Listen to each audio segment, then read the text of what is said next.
রাসূলুল্লাহ গোটা বছর নামাজ পড়তেন বিতির 3 রাকাতের কম নামাজ পড়তেন না। কথা বুঝতে পারছেন?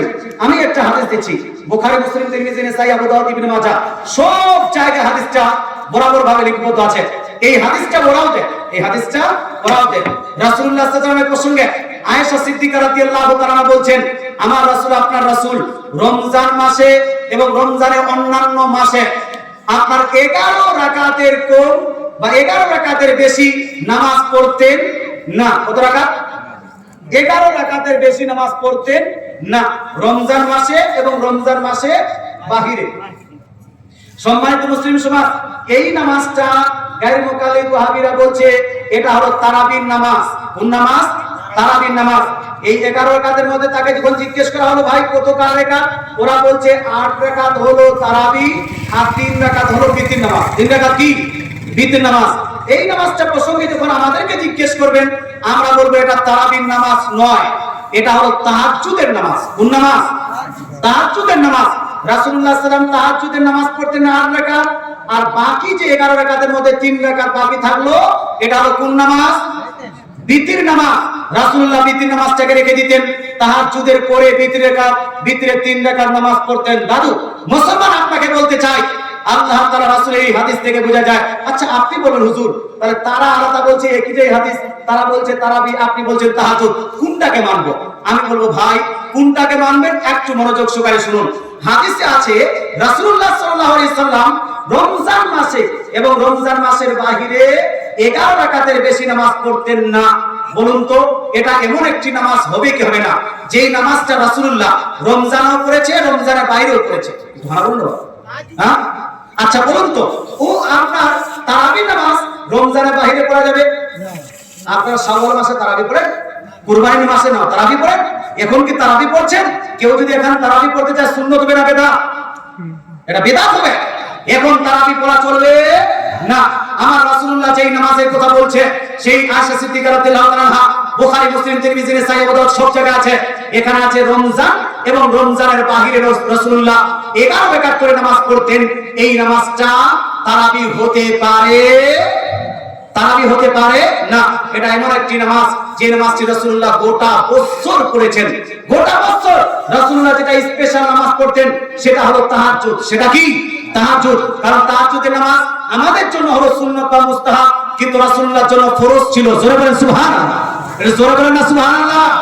মুসলমান, এই হাদিস থেকে বোঝা যায় রাসূলুল্লাহ গোটা বছর তাহাজ্জুদ নামাজ পড়েছেন। এই হাদিস থেকে বোঝা যায় গোটা বছর রাসূলুল্লাহ 8 রাকাত তাহাজ্জুদ নামাজ পড়েছেন।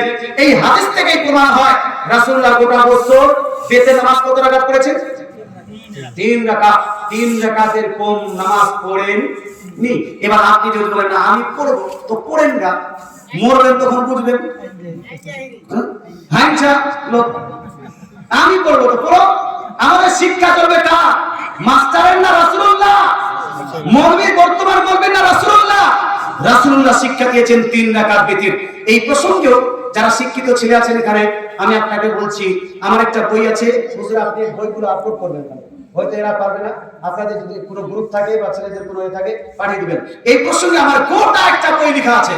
বইটার নাম রেখেছি আমি হাদিস ও মুহাদ্দিসের দৃষ্টিতে বিতিরের রাকাত সংখ্যা, এই বিতির ও তার রাকাত সংখ্যা। এই হাদিসের এই কিতাবটা আছে, গোটা বইটা, গোটা বই শুধু 3 রাকাত বিতিরটা প্রমাণ করেছি। এখানে 100 অধিক দলিল দিয়েছেন। কত দলিল? 100 অধিক দলিল আছে। আল্লাহ তাআলা আপনাদের বুঝার তৌফিক দান করুন। ওই আপনার ওয়েবসাইটে আছে keyofislam.com, এখনো যদি আপনি করে দেন, আপনার গুগলে সার্চ দিন keyofislam.com, আসবে। ওখানে বুকস যেটা অপশন, সেই অপশনে যাবেন। ওই অপশনে গিয়ে সার্চ যে অপশন আছে, ওখানে মুফতি আমজাদ হোসেন সিমনানির আপনার বুকস যেটা সার্চ করবেন, ওই বুকসে আমার যতগুলো বই আছে লিস্ট চলে আসবে। ওর মধ্যে একটা বিতির নামাজ এর রাকাত এবং পদ্ধতি, বিতির নামাজের রাকাত এবং পদ্ধতি নাই, বিতির নামাজের রাকাত এবং পদ্ধতি, এই আপনার বইটা ডাউনলোড করে পড়বেন। আপনি 100 অধিক দলিল পেয়ে যাবেন। আমি আপনাকে বলতে চাই, পৃথিবীর মধ্যে মুসলমান নামে আপনার পরিচিত ব্যক্তি 73 ফিরকায় বিভক্ত হবে। এর মধ্যে একটা হলো সুন্নি। আপনাকে গ্যারান্টি সহকারে বলতে পারি, সুন্নিরা যতটা কোরআন হাদিসকে ফলো করে, কোরআন হাদিস মানে, পৃথিবীর অন্য কোন ফিরকা কোরআন হাদিস তো তোরা মানে না। তবে ওই যে বলছি চোরের গোলা, চোরের কি বলছে ওটা বলো, বলুন। হ্যাঁ, চোরের মায়ের বড় গোলা। হ্যাঁ, দেখবেন আপনার ওই হয়ে গেছে। হ্যাঁ, চোরের মায়ের গোলা চোর। যাই হোক ভাই, ওরা চুরি করবে হাদিস চুরি, আর আমাদের উপর বলবে এরা বেদাত শিরক করে। পৃথিবীর মধ্যে সব থেকে বড় বেদাত সেটা হলো আহলে হাদিস ফিরকা। এটা হলো সব থেকে বড় বেদাত। এই ফিরকা যতদিন যেই দিন থেকে এসেছে আমাদের হিন্দুস্তানের বুকে, আজ থেকে আপনার দাদু আপনাকে জিজ্ঞেস করে, নানু আপনি বলুন তো, আজ থেকে প্রায় 20-25 বছর আগে আহলে হাদিস কোন ফিরকার নাম শুনেছিলেন?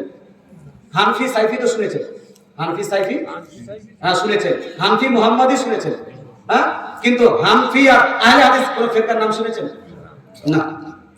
20 বছর বেশি দিন আগে নয়, 20 বছর আগে এরা ছিল না হুজুর।